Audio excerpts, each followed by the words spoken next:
आगे एक अहम खबर जरा जान लेते हैं। एनएमडीसी और केआईओसीएल को लेकर एक बड़ी खबर आ रही है। सरकार इन दोनों कंपनियों के मर्जर पर विचार कर रही है। इस खबर पर ज्यादा डिटेल्स के साथ मेरे सहयोगी प्रकाश प्रियदर्शी जुड़ चुके हैं। जी प्रकाश, बताएं क्या जानकारी है। देखिए, एनएमडीसी और केआईओसीएल के लिए काफ़ी इंपॉर्टेंट डेवलपमेंट है। सूत्रों के हवाले से जो जानकारी हमें मिल रही है उसके हिसाब से सरकार इस बात की पॉसिबिलिटी तलाश रही है कि क्या केआईओसीएल का मर्जर एनएमडीसी के साथ किया जा सकता है। ये काफ़ी इंपॉर्टेंट डेवलपमेंट है, खासकर इस बात को ध्यान में रखते हुए कि केआईओसीएल इस वक्त माइनिंग ऑपरेशन शुरू करने को लेकर कई तरह की समस्याओं का सामना कर रही है।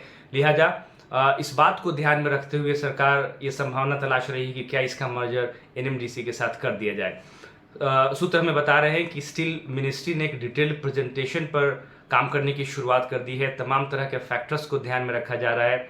ये भी देखा जा रहा है कि क्या केआईओसीएल का मर्जर एनएमडीसी के साथ करना एक वायबल डिसीजन होगा। इस इवैल्यूएशन के बाद जो फाइनल प्रपोजल है वो तैयार किया जाएगा और उसको वित्त मंत्रालय को भेजा जाएगा।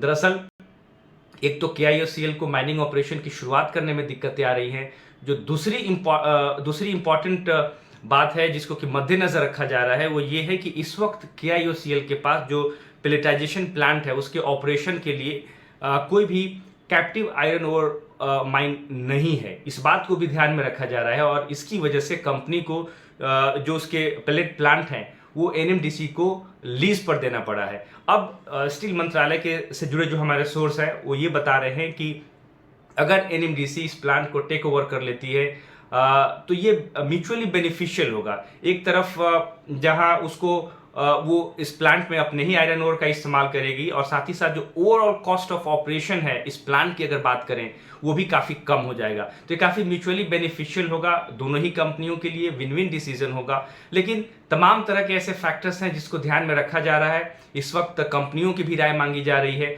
और उसके बाद एक डिटेल्ड प्रपोजल जो है वो वित्त मंत्रालय को भेजा जाएगा और फिर फाइनल कॉल वित्त मंत्रालय को करना है। जी शुक्रिया करेंगे प्रकाश इस अहम जानकारी के लिए। और आप देखिए, चाहे केआईओसीएल लिमिटेड हो या फिर एनएमडीसी, इन दोनों में अच्छी तेज़ी देखने को मिल रही। तो फटाफट से इस खबर का भी इम्पैक्ट, बाजार से भी बेहतर संकेत, इन सारी चीज़ों को देखकर हम अगर एनएमडीसी और केआईओसीएल को देखें तो आखिर क्या नज़रिया बन रहा है, ये ज़रा हम जानने की अपने एक्सपर्ट से कोशिश करते हैं। बताएं तेजस, क्या आपका नजरिया बन रहा है एनएमडीसी और केआईओसीएल पे? एनएमडीसी की हम बात करें तो स्टॉक ने एक अच्छी खासी स्ट्रेंथ दिखाई है आज के सत्र में, बट ऊपर में जो रेजिस्टेंस बैठ रहा है वो करीबन 230 से लेके 234 के बीच में काफी स्ट्रॉन्ग रेजिस्टेंस है। जब तक ये लेवल सरपास नहीं होता है मुझे लग रहा है स्टॉक में थोड़ा ऊपरी स्तरों से दबाव बना रह सकता है, क्योंकि लास्ट 3-4 दिनों से देखेंगे तो स्टॉक ने अपनी 200 दिन की मूविंग एवरेज भी तोड़ दी थी।